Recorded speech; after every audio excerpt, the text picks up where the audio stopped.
नमस्कार दोस्तों, आज के वीडियो में आपका स्वागत है। आज हम बात करेंगे समुद्री सुरंग के बारे में। समुद्री सुरंग जिन्हें समुद्र के नीचे बनाया जाता है, एक प्रकार की पाइपलाइन या टनल होती है जिसका उपयोग जलवायु, समुद्री परिस्थितियों या ट्रांसपोर्टेशन के लिए किया जाता है। ये सुरंग समुद्र के नीचे जाकर वाहनों, ट्रेनों या पाइपलाइन के माध्यम से जलवायु या संसाधनों को एक तरफ से दूसरी तरफ पहुँचाने में मदद करती है। इन सुरंगों का निर्माण विशेष प्रकार के इंजीनियर काम और सुरक्षा मानकों के साथ किया जाता है ताकि समुद्री सैर और व्यवसाय को सुरक्षित रूप से संचालित किया जा सके। जलमार्ग सुरंग, ये सुरंग समुद्री जलमार्ग को पार करने के लिए डिज़ाइन किए जाते हैं।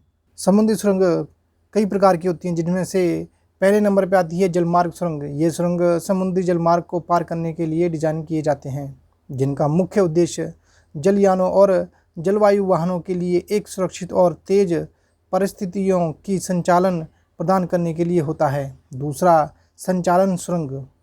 ये सुरंग विभिन्न प्रकार की औद्योगिक और वाणिज्य गतिविधियों के लिए बनाए जाते हैं, जैसे कि तेल, गैस और अन्य उपयोगी संचालन के लिए पाइपलाइन या केबल का पारिस्थितिकी रूप से प्रयोग करने के लिए।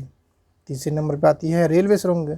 ये सुरंग रेलवे लाइनों को समुद्र के नीचे जाने देते हैं और एक दूसरे को और पब्लिक को ट्रांसफर करने के लिए यूज़ होते हैं। चौथे नंबर पे आती है यातायात सुरंग।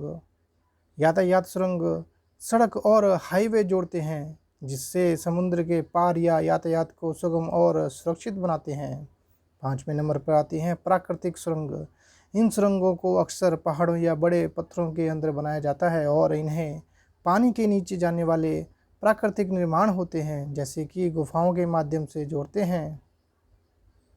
समुद्री सुरंगों के निर्माण के लिए विभिन्न प्रकार की मशीनरी और उपकरणों का उपयोग किया जाता है, जिसमें से सबसे उपयोगी और पहली जो मशीन है उसे बोरिंग मशीन कहते हैं। इसे टनल बोरिंग मशीन भी कहते हैं और शॉर्ट में इसे टीबीएम कहते हैं। ये मशीनें समुद्री सुरंग के निर्माण में आमतौर पर प्रयुक्त होती हैं और ये बोरिंग मशीनों में भूमि या पत्थर को काटने और निकालने के लिए डिज़ाइन की जाती हैं और इसके साथ ही सुरंग के स्थापना के दौरान स्थापित बेंचिंग का काम भी करती हैं। टनल बोरिंग मशीन को हिंदी में सुरंग छेदन मशीन या सुरंग बोरिंग मशीन कहा जाता है। इसे समुद्री सुरंग या भूमि के नीचे निर्माण के लिए डिज़ाइन किया गया है और यह भूमि को काटने और निकालने के काम में मदद आती है। जब एक सुरंग बनाई जाती है, टनल बोरिंग मशीन आमतौर पर सुरंग की दीवारों को बनाने के साथ साथ सुरंग की चौड़ाई और ऊंचाई को भी नियंत्रित करने में मदद करती है। यह मशीन एक सुरंग को निर्मित करने के लिए एक प्रभावी और तेज़ तरीके से काम करती है। अधिकतर तौर पर इसका ही काम लिया जाता है। दूसरे नंबर पर आती है उपयोगी कार्य उपकरण, कंस्ट्रक्शन इक्विपमेंट्स। समुद्री सुरंग के निर्माण में crane, backhoe, bulldozer, excavator, grader और अन्य उपयोगी कार्य उपकरणों का उपयोग होता है, जो भूमि को खोदने, ट्रांसपोर्ट करने और सुरंग की संरचना के लिए काम में लिए जाते हैं। तीसरे नंबर पर आते हैं सुरंग निर्माण के उपकरण, टनल कंस्ट्रक्शन इक्विपमेंट्स। सुरंग निर्माण के लिए विशेष उपकरणों की आवश्यकता होती है, जैसे कि सुरंग फॉर्मवर्क, स्लोप ट्रेन और टनल लाइनिंग मशीन। चौथे नंबर पर होते हैं उपयोगी संचालित मशीनरी, ऑपरेशन मशीनरी।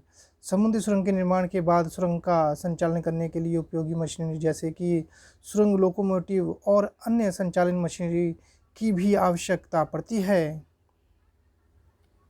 और आपको एक चीज़ और बता दें, सुरंग निर्माण के लिए उपरोक्त मशीनरी और उपकरणों का सही चयन और संचालन महत्वपूर्ण होता है ताकि सुरंग का निर्माण सुरक्षित और प्रभावी तरीके से किया जा सके। समुद्री सुरंगों का प्रथम उल्लेख काफ़ी पुराना है, लेकिन पहला व्यावसायिक और दैविक समुद्री सुरंग यूरोप के पास है, जिसका नाम थॉमस टनल है। यह सुरंग लंदन और कैंट के बीच है और इसका निर्माण 19वीं सदी के मध्य में शुरू हुआ और 20वीं सदी के प्रारंभ में पूरा हुआ। थॉमस टनल का उद्घाटन 1843 में हुआ था और यह एक रेलवे टनल है जो समुद्र के नीचे से जाती है। अगर बात की जाए टनल बोरिंग मशीन की, इसके लिए आपको एक्स्ट्रा एक चीज़ और बता देते हैं। अगर आपको टनल बोरिंग मशीन के लिए ऑपरेटर का काम करना है या इसको चलाने के लिए आपको क्या योग्यता प्राप्त होनी चाहिए या क्या क्या विशेषताएं होनी चाहिए, इसके बारे में आज टनल बोरिंग मशीन के बारे में भी बताएंगे। तो पहले नंबर पर आता है शैक्षिक योग्यता, मतलब आपकी क्वालिफ़िकेशन कितनी होनी चाहिए। सबसे पहले टनल बोरिंग मशीन के ऑपरेटर के रूप में चयन के लिए योग्यता की आवश्यकता होती है। आपको कम से कम हाई स्कूल की डिग्री या समर्थक शैक्षिक पुष्टन प्राप्त होना चाहिए, यानी कि आपको स्कूल पास होना चाहिए या आपके पास डिग्री होना चाहिए, तभी आप इसके ऑपरेटर बन सकते हैं। दूसरे नंबर पे आता है प्रशिक्षण और पूर्व अनुभव, मतलब आपके कितना आपके पास एक्सपीरियंस है और कितनी आप में एक्सपर्टाइज है इसको चलाने के लिए। तो टनल बोरिंग मशीन के ऑपरेटर के रूप में चयन के लिए प्रशिक्षण और पूर्व अनुभव की आवश्यकता बहुत ज़रूरी होती है। आपको टनल निर्माण और मशीन के संचालन के क्षेत्र में ज्ञान होना चाहिए, आपको एक्सपीरियंस होना चाहिए। तीसरे नंबर पर आते हैं जीबीसी एवं अन्य प्रमाण पत्र। कुछ स्थानों पर टनल बोरिंग मशीन के ऑपरेटर के रूप में चयन के लिए जीबीसी जनरल बिल्डिंग कॉन्ट्रैक्टर नाम का एक प्रमाण पत्र की आवश्यकता होती है, या अन्य संबंधित प्रमाण पत्र की आवश्यकता भी हो सकती है। यह अलग अलग टनल के और अलग अलग एरिया के हिसाब से डिपेंड करता है कि वहाँ पे क्या ज़रूरत पड़ेगी।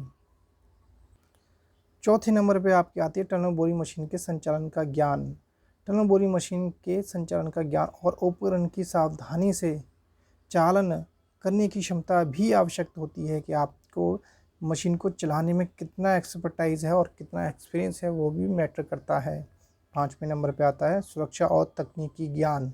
टनल बोरिंग मशीन के ऑपरेटरों को सुरक्षा के मामले में बहुत सावधान होना चाहिए और उन्हें मशीन के चालन के तकनीकी ज्ञान का भी पर्याप्त होना चाहिए कि आप कितने अच्छे तरीके से टनल बोरिंग मशीन को चला सकते हैं। अगर कोई गड़बड़ी होती है तो उसको आप कैसे हैंडल करेंगे, ये भी आपको उसका एक्सपीरियंस या ज्ञान होना चाहिए। 6वें नंबर पे आता है संचालन में दक्षता। टनल बोरिंग मशीन के ऑपरेटर को अच्छे से मशीन का संचालन करने की क्षमता होनी चाहिए, जिसमें मशीन को नियंत्रित करना और समस्याओं का समाधान करना भी शामिल होता है। लास्ट इसमें सबसे इम्पोर्टेंट चीज़ है संचालन प्रशासन। 7वें नंबर पे हमारा आता है संचालन प्रशासन।